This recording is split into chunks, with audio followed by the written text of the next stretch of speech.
சங்கீதம் 91 அதிகாரத்திலே 11வது வசனம் என்ன சொல்லுகிறது என்பதை நாங்கள் ஆழமாக கொஞ்சம் சிந்தித்து பார்க்க போகிறோம்.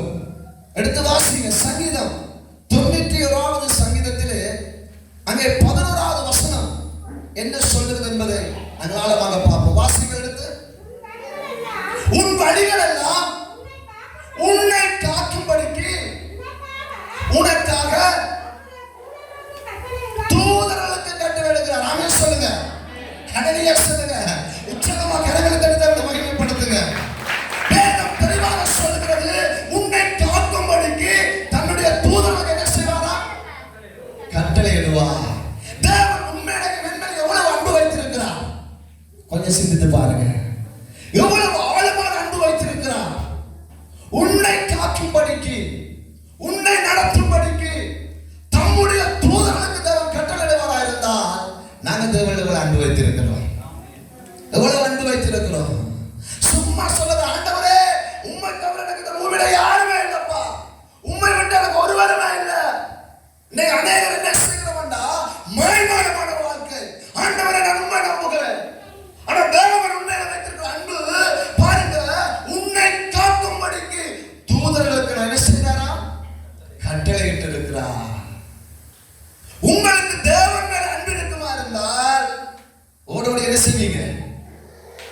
என்ன செய்வீங்க? ஓடோடி தேவன்கிட்ட வந்துடுவீங்க. தேவன் அன்பு இல்லாதபடிதான் நீங்க என்ன நினைக்கிறீங்கன்னா, எப்ப போனாலும் கர்த்தர் ஆசீர்வதிப்பா. ஆமென் சொல்லுங்க. ஹல்லேலூயா சொல்லுங்க. தேவன் அன்பு என்பது நீ செயலில் செய்து காண்பிப்பது. ஹல்லேலூயா, ஹல்லேலூயா. வேதம் தெளிவாக சொல்லுகிறது, உன்னை காக்கும்படிக்கு. எங்கள் வாழ்க்கையில எத்தனையோ துயரம் வருகிறது, எத்தனையோ பயங்கரங்கள் வருகிறது, எத்தனையோ நிந்தைகள் வருகிறது, எத்தனையோ வியாதி வருகிறது, எத்தனையோ கஷ்டம் வருகிறது. வருகிற நேரமெல்லாம் இயேசுவே என்று கூப்பிடுகிற பொழுது இயேசு தேவைகளை சந்திக்கிறார். ஆனால் இயேசுவுக்காக எப்படி வாழ்கிறார் கொஞ்சம் ஆராய்ந்துப்பா. அன்பு தம்பி தங்கச்சி, இந்த வேதத்தை தூக்குறதால பிரயோசனம் இல்லை. இந்த வேதத்தை படித்து வேதத்தின் படி வாழ்கிற பொழுதுதான் கர்த்தரை ஆசீர்வதிக்க முடியும். ஆமென் சொல்லுங்க. ஹல்லேலூயா சொல்லுங்க. அருமையான தேவனுடைய பிள்ளைகளே, உன்னை காக்கும்படிக்கு தெளிவாக வாசிப்பார். உன்னை காக்கும்படிக்கு அவர் தூதர்களை கட்டளையிடுகிறார். 12வது வசனத்தை வாசிங்க. வடிவா கொஞ்சம் சிந்தித்து பாருங்க. உன் பாதம் கல்லில் இடராதபடிக்கு அவர்கள் உன்னை தங்களுடைய கையிலே ஏந்தி கொண்டு போவார்கள். ஆமென் சொல்லுங்க. உற்சாகமா கரங்களை தட்டி தேவனை மகிமைப்படுத்துங்க. அருமையான தேவனுடைய பிள்ளையே, உன்னை காக்கும்படிக்கு. எந்த புள்ள போறாப்பா, எந்த புள்ள போறானா, ஐயா உனக்கு ஒரு தீங்கு வந்துடக்கூடாது, இவன் இடறி விழுந்துடக்கூடாது, இவன் விழுந்துடக்கூடாது என்று சொல்லி அவர் தன்னுடைய கைகளில் ஏந்தி கொண்டு போவதற்கு தூதர்களுக்கு கட்டளையிடுவாரா இருந்தால் அவர் உலகம் கொண்டு என்னை அன்பு வைத்திருக்கிறார். கொஞ்சம் ஆராய்ந்து பாருங்க. இன்னைக்கு நாங்க என்ன செய்கிறோம்னா, ஆண்டவரை சில பேர் நாங்க என்ன செய்கிறோம், தேவைக்கு ஏற்ற மாதிரி நாங்கள் பயன்படுத்துகிறோம். எனக்கு ஒரு ஆசீர்வாதம் தேவைன்னா தேவன் தேவை, எனக்கு ஒரு விடுதலை தேவைன்னா தேவன் தேவை, எனக்கு ஒரு தேவ சந்திக்கணும்னா தேவன் தேவை. ஹல்லேலூயா, ஹல்லேலூயா.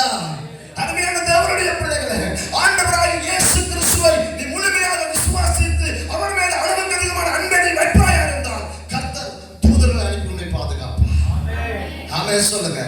ஹல்லேலூயா சொல்லுங்க. நீ ஒன்றை குறித்து நீ பயப்பட வேண்டிய அவசியம் இல்லை. அவர் பார்த்து உன் வழிகள் எல்லாம் உன்னை காக்கும்படிக்கு தூதர்களுக்கு கட்டளையிடுகிறார். உன் பாதம் கல்லில் மோதாதபடிக்கு தூதர்களை அனுப்பி கரங்களை ஏற்றி கொண்டு வைக்கிறார். ஆமென் சொல்லுங்களேன். ஹல்லேலூயா சொல்லுங்க. எவ்வளவு அன்பு வைத்திருக்கிறார். வேதத்தை படிக்கிறது மட்டுமல்ல, வேதத்தின்படி வாழவும் வேதத்தின்படி கற்றுக்கொண்டு நடக்கவும் கர்த்தர் உன்னை தெரிந்து கொண்டிருக்கிறார். ஆமென் சொல்லுங்க. ஹல்லேலூயா சொல்லுங்க. நீங்க எத்தனை பேர் வேதத்தை எப்படி வாசிக்கிறீங்களோ தெரியாது. வேதத்தை வாசித்தால் அந்த வேதத்துக்குள்ள இருந்த ரகசியங்களை விளங்கிக் கொண்டாயா இருந்தால் வேதம் உன்னை நடத்தும். ஆமென் சொல்லுங்க. ஹல்லேலூயா சொல்லுங்க. அடுத்த வசனத்தை வாசிக்கமா. வடிவாக்களுங்க. சிங்கத்தின் மேலும் விரியன் பாம்பின் மேலும் நீ நடந்து வாழ சிங்கத்தையும் வலு சர்ப்பத்தையும் என்ன செய்வாய்? நீ மிதித்து போடுவாய். நீ தேவன் மேல அன்பா இருப்பாயா இருந்தால், கர்த்தர் மேல அதிகமாக நீ பற்றி வைத்திருப்பாயா இருந்தால், தேவன் எனக்காக சித்தம் பண்ணுவார்.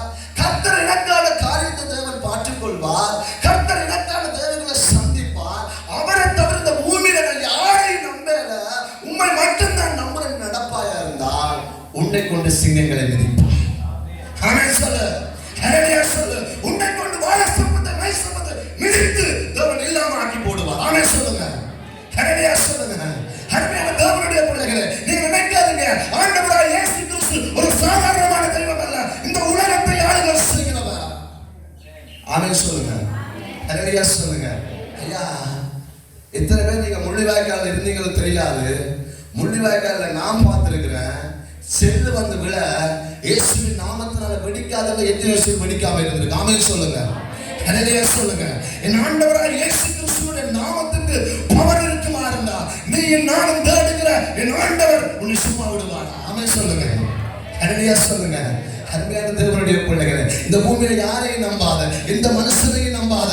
உனக்கு எப்படி பால் ஊற்றினாங்க, உனக்கு எவ்வளவு பணத்தை தந்தாங்க, எத்தனை கோடி சொன்னா இருந்தா எவனையும் நம்பாத. நீ நம்ப வேண்டியது ஆண்டவராகிய இயேசு கிறிஸ்து ஒருவரை. ஆமென் சொல்லுங்க, ஹல்லேலூயா சொல்லுங்க.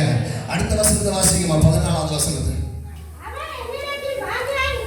அவர் என்னிடத்தில் வடிவ வாசிங்க. இது அவர் என்னிடத்தில் வாஞ்சியா இருக்கிறபடினால் அவனை விடுவிப்பேன். அந்நாமத்தை அறிந்திருக்கிறபடினால். ஆமென் சொல்லுங்க, உற்சாகமா கரங்களை தட்டுங்க, பாருங்க. என் நாமத்தை அறிந்திருக்கிறபடினால் அவனை உயர்ந்த இடத்துல வைப்பேன். இவ்வளவு பெரிய தேவன் பாருங்க. என் நாமத்தை அறிந்திருக்கிறபடினால அவன் எங்க வைப்பாரா ஆண்டவர்? அவன் எங்க வைப்பாரா? உயர்ந்த இடத்துல வைப்பார். ஐயா, நீ தேவனை நம்பி நடப்பாயா இருந்தால், கர்த்தர் மேல உன் பாசம் இருக்குமா இருந்தால், தேவன் தான் என்னுடைய வாழ்க்கையில் எல்லாவற்றையும் செய்து முடிப்பார் என்கிற நம்பிக்கை உனக்கு இருக்குமா இருந்தால், சோர்வு வரலாம், விலகினம் வரலாம், சோர்ந்து போகலாம், வியாதி வரலாம், வறுமை வரலாம், கஷ்டம் வரலாம், எது வந்தாலும் கர்த்தரை நம்பி நடப்பாயா இருந்தால் கர்த்தர் உன்னை உயர்ந்த இடத்துல வைப்பார். ஆமென் சொல்லுங்க, ஹல்லேலூயா சொல்லுங்க.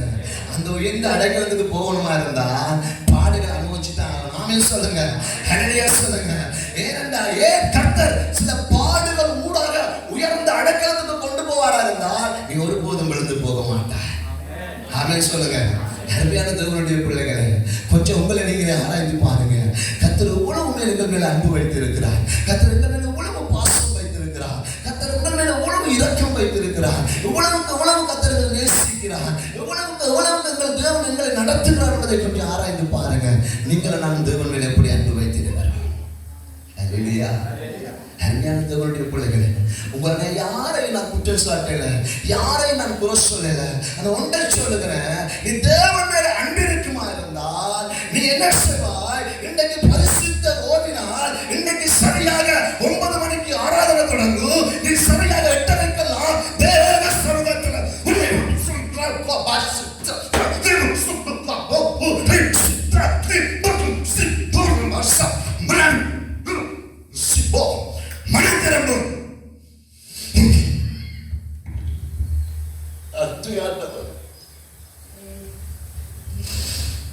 நன்றி பரிசுத்த ஆவியானவரே, நீ மனம் திரும்பு. நீ மனம் திரும்பாவிட்டால் உன் வாழ்க்கையில் அநேக வேதனைகளை சந்திக்க வேண்டி வரும். அநேக வேதனைகளை சந்திக்க வேண்டி வரும். அன்பு தம்பி தங்கச்சி, இந்த பூமியில் அழிந்து போக கூடாது ஐயா. இந்த பூமியில நீ நரகத்தை நோக்கி போக கூடாது ஐயா. தேவனுடைய சமூகத்துக்கு 9 மணிக்கு ஆராதனை என்றால் 8:30க்கு வந்து முடங்காக இருந்து, அப்பா உம்மை நம்பித்தானே உன் சமூகத்துக்கு நான் வந்தேன் ஆண்டவரே என்று நீ கதறுகிற பொழுது கர்த்தர் உன் தேவைகளை சந்திப்பார். ஆமென் சொல்லுங்க, ஹல்லேலூயா சொல்லுங்க. உனக்கு மனம் திரும்பவில்லை ஐயா, 9 மணிக்கு ஆராதனை, நான் 9:30க்கு தான் போவேன்டா. தேவனாலே முடியாதையா, ஊழியனாலே முடியாது, உன்னை பெத்த அம்மா அப்பாவுக்கு முடியாதையா உன்னை மாற்றுவதற்கு. ஆமென் சொல்லுங்க, ஹல்லேலூயா சொல்லுங்க. நம்ம மேல யார் மேலே நான் குற்றம் சொல்லல.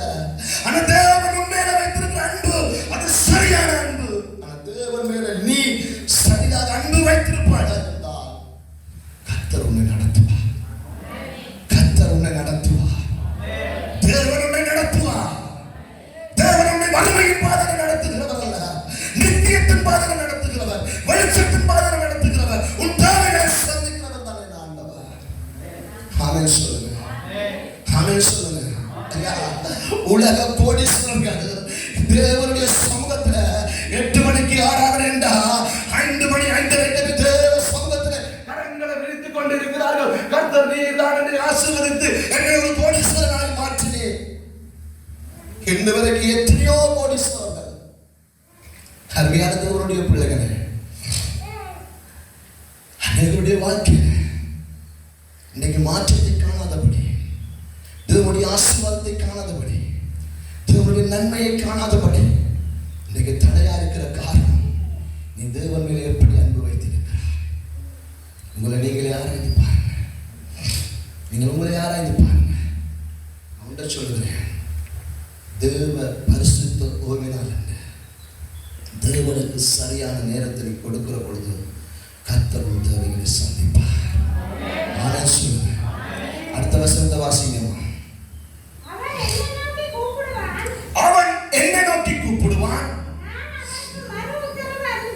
நான் அவனுக்கு மறு உத்தரவு அருள செய்து ஆபத்திலே நானே அவனோடு கூட இருந்து அவனை தப்புவித்து அவனை நான் என்ன செய்வாரா?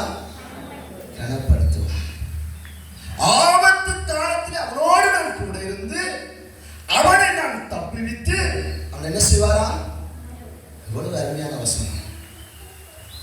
அருமையான தேவனுடைய பிள்ளைகளே, இந்த 91வது சங்கீதம் அநேகர் வாசிப்பீங்க, அநேகர் பாடமாக்கி வைத்திருப்பீங்க.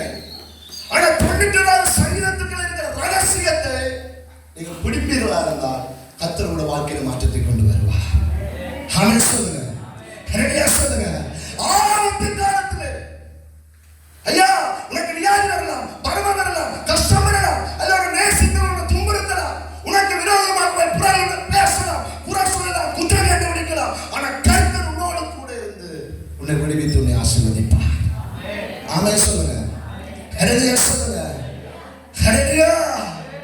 கர்த்தருடைய ஆசீர்வாதத்தை ஏற்றுகிறவர் தேவனுக்கு விடுதலை தருகிறவர். ஒரு ரகசியத்தை உங்களுக்கு சொல்லுகிறேன். பரிசுத்த ஓய்வினால உனக்கு கோடிக்கணக்கு பணத்தை உன்னை கூப்பிட்டாலும் எங்கேயும் போயிடாத. தேவ சமூகத்தில் உட்கார்ந்து இருந்து அந்த கோடிக்கு மேலான தெய்வம் நீங்க இருக்கிற எனக்கு என்ன பயம் இருக்கு. கர்த்தர் கோடியை விட கோடி உனக்கு தருவார். கரங்களை மகிமைப்படுத்திக் கொள்ளுங்க. கர்த்தர் உனக்கு தருவாரையா? அதான் வேதம் சொல்லுகிறது, ஆபத்து காலத்தில் உன்னோடு நான் கூட இருந்து உன்னை தப்புவித்து உன்னை நான் கனம் பண்ணுகிறேன் என்று சொல்லுகிறாரு. பயப்படுறீங்க, கலங்குறீங்க. நேற்று நாளில் ஒரு வாலிபனை குறித்து அவங்களோட சித்தியாரோட போன் வச்சாங்க. என்னுடைய அக்காவுடைய மகனை போலீஸ் பிடிச்சன்னு போட்டாங்க. அவனை கொண்டு அடின்னு அடிச்சு நடக்கலாம போட்டாங்க. நான் சொன்னேன், அவன் அப்படி செய்யற பிள்ளை இல்லையே. பிறகு சொன்னேன், இப்படி செய்தாதான் சில பேர் என்ன செய்வாங்க? திருந்துவாங்க. அருமையான தேவனுடைய பிள்ளைகளே, நல்ல நண்பர்களுடைய சேர்வையா இருந்தால் உன்னை நல்ல பாதையில் நடத்துவாங்க.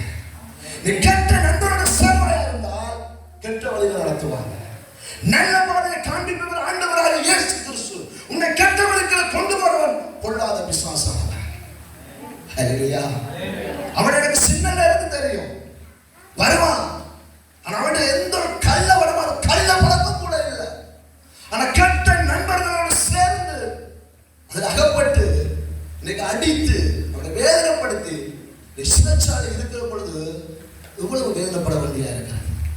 கொஞ்சம் சிந்தித்து பாருங்க. அந்த ஆவியானவர் நமக்குள்ள இருந்தால் நல்லது கெட்டது நீ கண்டுபிடிப்பார். ஆமென் சொல்லுங்க. ஹல்லேலூயா சொல்லுங்க. இதுதானே உண்மையும். இயேசு உனக்குள்ள இருந்தால் நீ யாரும் இடம் கண்டுகொள்வார். ஹல்லேலூயா. கடைசி வசனத்தை வாசிங்க. 16வது நான் முடிக்க போறேன். நீடித்த நாட்களால் அவனை நான் திருப்தியாக்கி என் ரட்சிப்பை அவனுக்கு நான் காண்பிப்பேன். ஆமென் சொல்லுங்க. ஹல்லேலூயா சொல்லுங்க. அருமையான தேவனுடைய பிள்ளைகளை, அன்பா அவங்களோட கேட்கிறேன். பரிசுத்த ஓய்வினால் இருந்து தேவனுக்கு சரியான நேரத்தை கொடுங்க. கர்த்தர் உங்களை ஆசீர்வதிப்பார். நீ ஒன்றுமே செய்ய நீ வந்து சரியாக 9 ஆறாண்டா 8:40 வந்து ஆலயத்துக்குள்ள இருந்து 2 கரங்களை உயர்த்தி தேவனுக்கு முன்பதாக மண்டிடுமா கர்த்தர் கதவுகளை திறக்கிறாரா இல்லையா? ஆமென் சொல்லுங்க. அடனியா சொல்லுங்க. நீ வாலிபனா இருக்கலாம், தாயா இருக்கலாம், தகப்பனா யாரா இருந்தான்னா கர்த்தருக்கு முன்பதாக 2 கரங்களை உயர்த்திப்பா. கர்த்தருக்கு முன்பதாக 2 கரங்களை நீங்க விரிக்கலையோ சில நேரங்களில் வாழ்க்கையில கேள்விக்குரியவங்க. ஹல்லேலூயா, ஹல்லேலூயா. நீங்க இன்னைக்கு யோசிக்க மாட்டீங்க, இன்றைக்கு ஒரு நாளைக்கு யோசிப்பீங்க. அன்பு தம்பி தங்கச்சி, ஆண்டவராக இயேசு கிறிஸ்து நீ கெட்டு போகணும் விரும்புகிற தெய்வம் அல்ல. நீ கெட்டு போகணும் விரும்புகிற தெய்வம் அல்ல. நீ பரிசுத்தமாய் வாழணும். இந்த பூமியில அழகாக வாழணும். இந்த பூமியில நீ அழகாக தெரியவன். ஆண்டவராக இயேசு கிறிஸ்து நீ அழகுபடுத்தி பார்க்கிற தெய்வம். நீ கெட்டு போகணும் பார்க்கிற தெய்வம் அல்ல. ஆமென் சொல்லுங்க. அல்லேலூயா சொல்லுங்க. அருமையான தேவனுடைய பிள்ளைகள், வேதத்தின்படி வாழ்கிற பொழுது வேதம் உங்களோட வாழ்க்கையில வெளிச்சத்தை நடத்தும். ஆமென். ஹல்லேலூயா. வழிகள் எல்லாம் உன்னை காக்கும்படிக்கு தன் தூதர்களுக்கு கட்டளையிடுவராக இருந்தா உன்மேலே என் மேலே எவ்வளவு அன்பு வைத்திருக்கிறார், எவ்வளவு அன்பு வைத்திருக்கிறார். ஐயா, உன்னை வாழ்க்கையால் எத்தனையோ ரவஸ் மாலை, எத்தனையோ உயிர் ஆபத்துகள். சரி, அதை விடுங்க, பொருளாதாரத்தில் எத்தனையோ நோய்கள், உப்ப எத்தனையோ நோய்கள். தேவங்களை கைவிட்டுட்டாரா? இன்று வரைக்கும் நடத்தி வருகிறார்களா?